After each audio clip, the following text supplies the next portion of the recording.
Assalamualaikum warahmatullahi wabarakatuh. Hai, welcome back to channel Ayo Belajar. Di dalam channel ini kita akan belajar tentang segala sesuatu hal yang bermanfaat untuk kita. Silahkan, bagi kalian yang baru pertama kali mampir di dalam channel ini, jangan lupa like, komen, share sebanyak-banyaknya, dan subscribe ya, untuk mendukung keberadaan channel ini. Dan nyalakan juga lonceng notifikasinya agar kalian tidak ketinggalan tentang video-video berikutnya. Koneksi antar materi modul 3.3 mengenai pengelolaan program yang berdampak pada murid. Setiap sekolah memiliki kekuatan atau aset yang dapat memberikan kontribusi pada keberhasilan dalam sebuah program sekolah yang berdampak pada murid. Program sekolah adalah program pendidikan yang diterapkan khusus untuk sekolah sesuai dengan tujuan yang diinginkan sekolah, yang disesuaikan dengan aset atau kekuatan yang dimiliki atau yang ada di sekolah. Dan program yang disusun merupakan rangkaian kegiatan yang dilakukan tidak hanya satu kali, tetapi berkesinambungan. Oleh karena itu, program sekolah harus dikelola dengan baik. Pengelolaan program adalah tahapan yang dimulai dari tahapan perencanaan sampai dengan tahapan pelaksanaan program. Perencanaan merupakan langkah awal yang harus ditempuh sebelum melaksanakan suatu kegiatan program, agar kegiatan tersebut dapat dilaksanakan sesuai dengan tujuan dan harapan yang diinginkan. Namun perlu adanya kerjasama oleh semua pihak dan upaya yang konsisten dan berkesinambungan.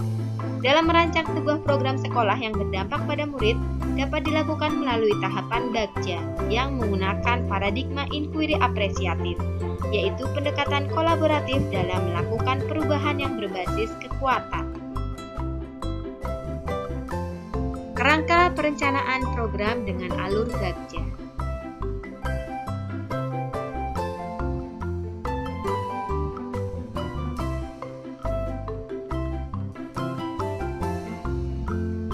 B. Buat pertanyaan utama. 1. Bagaimana meningkatkan pencapaian murid di setiap tingkatan kelas. 2. Bagaimana membiasakan penumbuhan karakter baik di sekolah secara hemat biaya. 3. Bagaimana meningkatkan keterlibatan murid dengan cara dan ragam berbeda. A. Ambil pelajaran. Menuntun pengambilan pelajaran. Contohnya yaitu 1. Apa kontribusi yang telah dilakukan dan berjalan dengan baik? Mengapa? 2. Kebijakan apa yang selama ini mendukung? 3. Siapa saja yang selama ini terlibat atau dilibatkan untuk mendukung? 4. Kekuatan atau keahlian apa yang telah kita gunakan selama ini untuk membantu?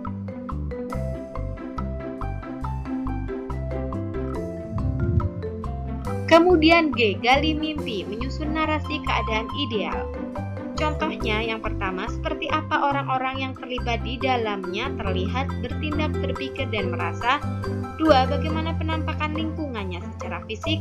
3. Apakah kebiasaan-kebiasaan baru yang kita bayangkan akan terjadi. 4. Sumber daya apa yang kita bayangkan akan tersedia. J. Jabarkan rencana, mengidentifikasi tindakan yang diperlukan. Apa langkah-langkah kecil atau baik berurutan atau simultan yang diperlukan? Apa satu langkah besar atau inovatif berani terobosan yang dapat dilakukan untuk memperbesar terwujudnya perubahan?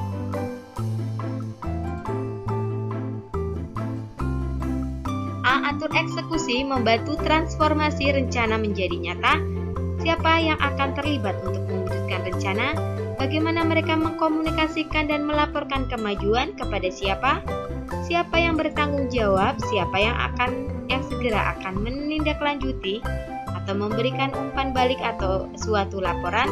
4. Siapa yang akan memonitor batas waktu? Setelah itu, yang perlu kita lakukan adalah monitoring, evaluasi, learning, dan reporting. Monitoring adalah suatu proses menghimpun informasi dan analisis internal dari sebuah proyek atau program. Evaluation adalah sebuah penilaian retrospektif secara periodik pada satu proyek atau program yang telah selesai. Learning, pembelajaran meliputi fact, feeling, finding, future. Kemudian reporting merupakan alat untuk memberikan dan menginformasikan masukan untuk pengambilan keputusan. Laporan harus akurat, singkat, tepat, lengkap, tegas, konsisten, objektif, tepat pada waktunya, dan sampai pada yang meminta. Prinsip-prinsip dalam monitoring dan evaluasi: mengetahui tujuan melakukan monitoring dan evaluasi, menyetujui pedoman monitoring dan evaluasi yang harus dipenuhi, yaitu relevan, berguna, sesuai dengan waktu, dan kredibel. Menentukan program yang akan dimonitor, menentukan siapa yang akan terlibat, menentukan topik kunci dan pertanyaan untuk investigasi.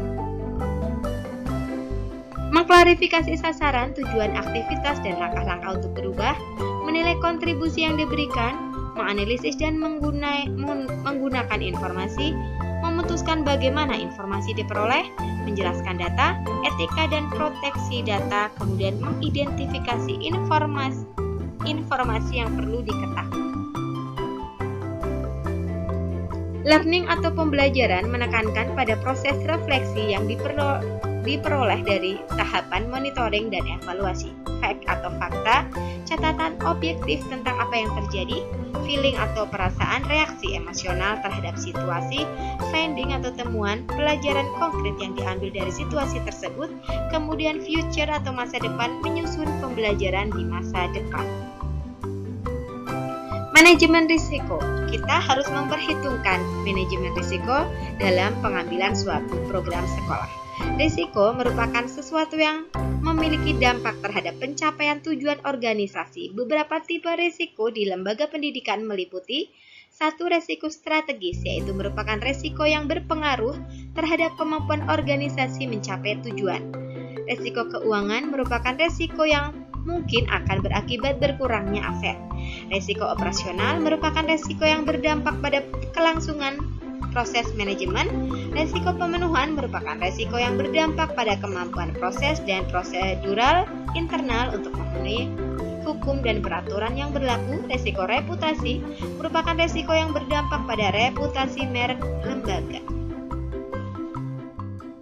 Tahapan manajemen risiko yaitu identifikasi jenis risiko, pengukuran risiko, melakukan strategi dalam pengendalian risiko, melakukan evaluasi terus-menerus, maju dan berkelanjutan.